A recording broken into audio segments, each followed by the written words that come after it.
Good morning student, welcome to DM public school online class. और आज बताऊंगा आपको जो चैप्टर हमारा क्लास 10th का चल रहा है इलेक्ट्रिसिटी, इसके बारे में आगे। सर्किट डायग्राम के बारे में इससे पहले मैंने पिछले वीडियो में बताया था कि सर्किट डायग्राम क्या होता है। सर्किट की सिंबॉलिक रिप्रेजेंटेशन, यानी कि सर्किट को सिंबल्स के रूप में बनाना कागज पर, उसको हम कहते हैं सर्किट डायग्राम। उसका सर्किट डायग्राम बनाने के मैंने फायदे भी बताए थे, क्योंकि हर कंपोनेंट को बनाना संभव नहीं होता और टाइम भी बहुत ज़्यादा लगता है। इस वजह से सर्किट डायग्राम बनाया जाता है ताकि हम आसानी से बड़े सर्किट को रिप्रेजेंट कर सकें, कागज पर हम उसको दर्शा सकें। जिस तरह से देश को पूरा पूरा कागज पर नहीं बना सकते, उसके लिए हम खाली उसका नक्शा बनाते हैं, इसी तरीके से हम इलेक्ट्रिक सर्किट डायग्राम बनाते हैं। तो चलिए अब इससे आगे की बात करते हैं। अब आपको बताता हूँ ओम्स लॉ। ओम्स लॉ क्या होता है, ये इस चैप्टर की सबसे ज़्यादा इंपॉर्टेंट चीज़ है और बोर्ड में आता भी है। तो एक साइंटिस्ट थे ओम, उन्होंने एक लॉ दिया था। जैसा कि मैंने आपको पहले बताया था कि वोल्टेज और करंट दो चीज़ें होती हैं हमारे पास। तो जो वोल्टेज है और जो करंट है, उसमें एक रिलेशन होता है कि दोनों एक दूसरे के डायरेक्टली प्रोपोर्शनल होते हैं। यानी अगर हम वोल्टेज बढ़ाएंगे तो करंट भी बढ़ेगा और वोल्टेज घटाएंगे तो करंट घटेगा। डायरेक्टली प्रोपोर्शनल का मतलब होता है वो दो चीज़ें जो एक के बढ़ाने से दूसरी भी बढ़े और दूसरी के बढ़ाने से पहली भी बढ़े, मतलब दोनों चीज़ें एक दूसरे के ऊपर डिपेंड होती हैं। तो उन चीज़ों को हम कहते हैं डायरेक्टली प्रोपोर्शनल। जैसे मान लीजिए कि वोल्टेज और करंट है, ये दोनों एक दूसरे के ऊपर डिपेंड है। अगर हम वोल्टेज बढ़ाएंगे तो करंट भी उसी रेशियो में बढ़ेगा। इसके लिए उन्होंने एक एक्सपेरिमेंट भी किया। उन्होंने ये किया कि उन्होंने अलग अलग इंस्टेंट पर करंट को बढ़ाया। एक सर्किट उन्होंने बनाया, डिज़ाइन किया। उन्होंने एक कंडक्टर लिया उसमें, और उसी कंडक्टर पर उन्होंने वोल्टेज बढ़ा बढ़ा के उन्होंने करंट भी मेजर किया। तो उन्होंने ये पाया कि टाइम के साथ साथ जब हम करंट इंक्रीज करते हैं तो वोल्टेज भी उसी रेशियो में इंक्रीज हो, सॉरी, जब हम वोल्टेज इंक्रीज करते हैं तो करंट भी उसी रेशियो में इंक्रीज होता है। यानी कि V/I रेशियो जो होती है ये कांस्टेंट रहती है। तो इसी के बेस पर उन्होंने एक फॉर्मूला दिया, V = I × R।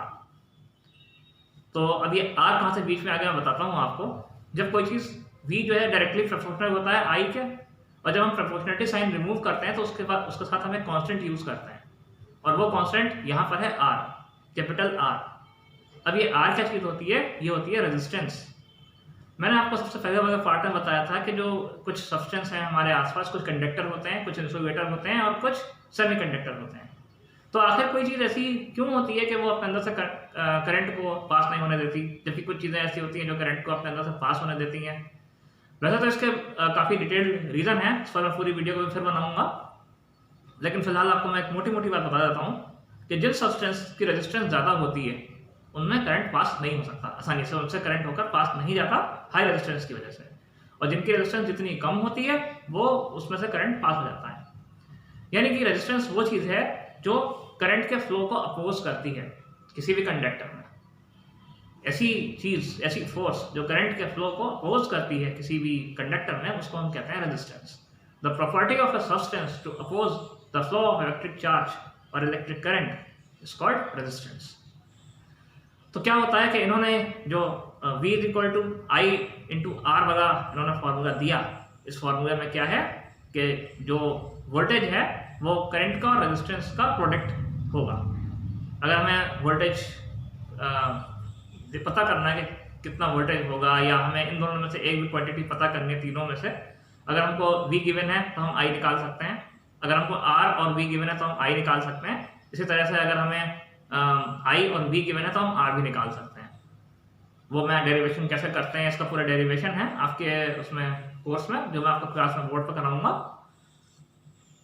तो ये ओम्स का लॉ जो होता है ये बहुत इंपॉर्टेंट है, बोर्ड में भी आता है और इसका हमारी प्रैक्टिकल लाइफ में भी बहुत इंपॉर्टेंस है। इससे हमें ये पता लगता है कि वोल्टेज और करंट में क्या रिलेशन है, और कोई भी सब्सटेंस कंडक्टर क्यों है और इंसुलेटर क्यों है।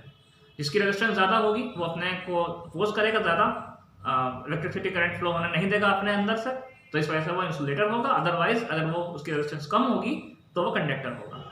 अब मैं आपको इसका एक और एग्जांपल देकर समझाता हूँ। आपने देखा होगा कि जितने भी मेटल्स हैं, जैसे कॉपर है, तो वायर हमेशा कॉपर के बनते हैं। लकड़ी के वायर क्यों नहीं बनते, या प्लास्टिक के वायर क्यों नहीं बनते, जबकि प्लास्टिक कॉपर से भी ज़्यादा लचीला होता है, फ्लेक्सिबल होता है।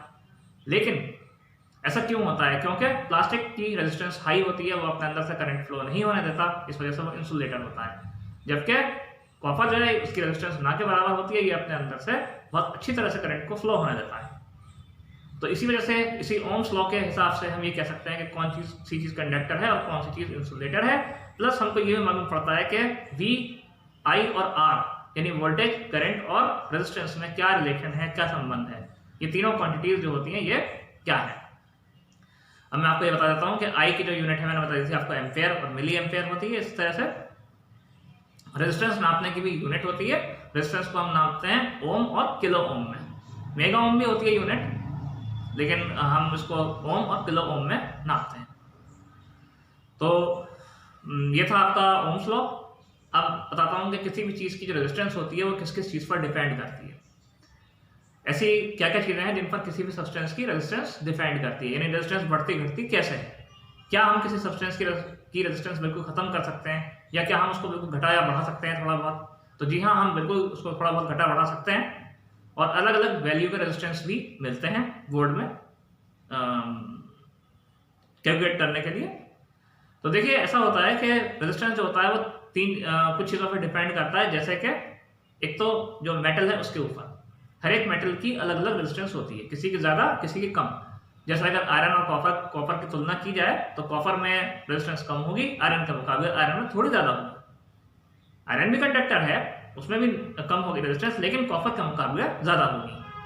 इसी टाइप से लिक्विड, अच्छा मैं आपको बता दूं कि रेजिस्टेंस जो है वो सॉलिड के साथ साथ लिक्विड में भी होती है। ऐसा नहीं है कि सॉलिड ही रेजिस्टेंस रखते हैं, लिक्विड भी रेजिस्टेंस रखते हैं। बहुत सारे ऐसे लिक्विड हैं जो अपने अंदर से करंट पास नहीं होने देते, बहुत सारे ऐसे लिक्विड हैं जिनके अंदर से करंट फ्लो हो सकता है। जैसे वाटर है, वाटर एक ऐसा लिक्विड है जिसके अंदर से करंट फ्लो हो सकता है, लेकिन डिस्टिल्ड वाटर में फ्लो नहीं होगा। उसका रीजन मैं बता दूंगा क्यों नहीं होगा और ऐसा क्यों है, अगले किसी वीडियो में बताऊंगा उसका रीजन मैं आपको। अच्छा, अब बात करते हैं इसके बाद कि जो रेजिस्टेंस है वो किन किन चीज़ों पर डिपेंड करती है। एक तो डिपेंड करती है टेम्परेचर पर। कोई भी सब्सटेंस है उसकी रेजिस्टेंस उसके लिए स्पेसिफिक होती है, यानी खास होती है, और टेम्परेचर बढ़ाओगे तो रेजिस्टेंस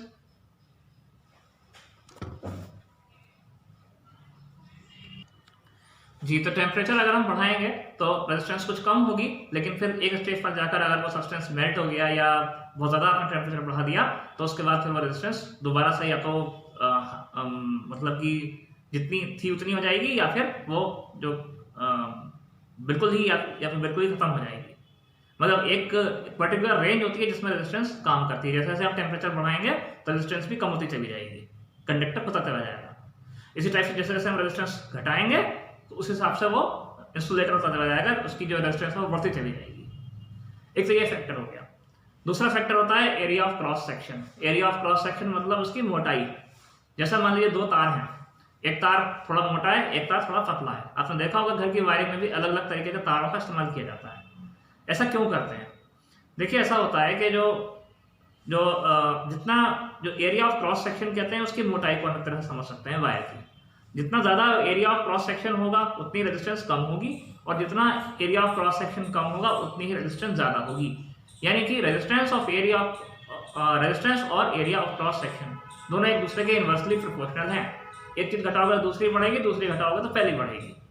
इसका एग्जाम्पल मैं आपको समझाता हूँ। एक पाइप है, एक मोटा पाइप है और एक पतला पाइप है। तो आप बताइए, अगर दोनों पाइप से मुझे पानी, मैंने सेम प्रेशर से पानी छोड़ा दोनों पाइप में, तो किस पाइप में पानी ज़्यादा तेज आएगा, मोटे पाइप में या पतले पाइप में? तो जाहिर सी बात है पतले पाइप में पानी जो है वो कम आएगा, मोटे पाइप में पानी ज़्यादा आएगा, क्योंकि उसकी मोटाई ज़्यादा है, उसमें से पानी आराम से पास हो सकता है। पतले पाइप में पानी को ज़्यादा प्रेशर चाहिए निकलने के लिए। या आप इसको अपने एग्जाम्पल लेकर समझ सकते हैं कि आपको मान लो कहा जाए कि आपको बहुत पतले रास्ते से गुजरना है तो आपको परेशानी होगी, या आपको बहुत चौड़े रास्ते पर किसी हाईवे पर खड़ा कर दिया जाए, कहा कि आपको इस पर चलना है तो आपको परेशानी होगी। तो जाहिर सी बात है आपको पतले रास्ते पर जाने में ज़्यादा परेशानी होगी। तो सेम प्रिंसिपल में करंट फॉलो करता है। तो जितनी ज़्यादा एरिया ऑफ क्रॉस सेक्शन और रेजिस्टेंस दोनों एक दूसरे के इन्वर्सली प्रोपोर्शनल हैं, जितना ज़्यादा एरिया ऑफ क्रॉस सेक्शन होगा उतनी रेजिस्टेंस कम होगी, और जितना ज़्यादा एरिया ऑफ क्रॉस सेक्शन कम होगा उतनी ही रेजिस्टेंस ज़्यादा होगी। तो मैं उम्मीद करता हूँ कि दोनों कॉन्सेप्ट आपको अच्छी तरह से समझ में आ गए होंगे। कोई भी प्रॉब्लम हो तो आप स्कूल के ग्रुप में कमेंट करके या फिर क्लास में मुझसे पूछ सकते हैं। मैं मिलता हूँ आपसे इसके अगले पार्ट में। Thank you for joining DM public school online classes. Bye.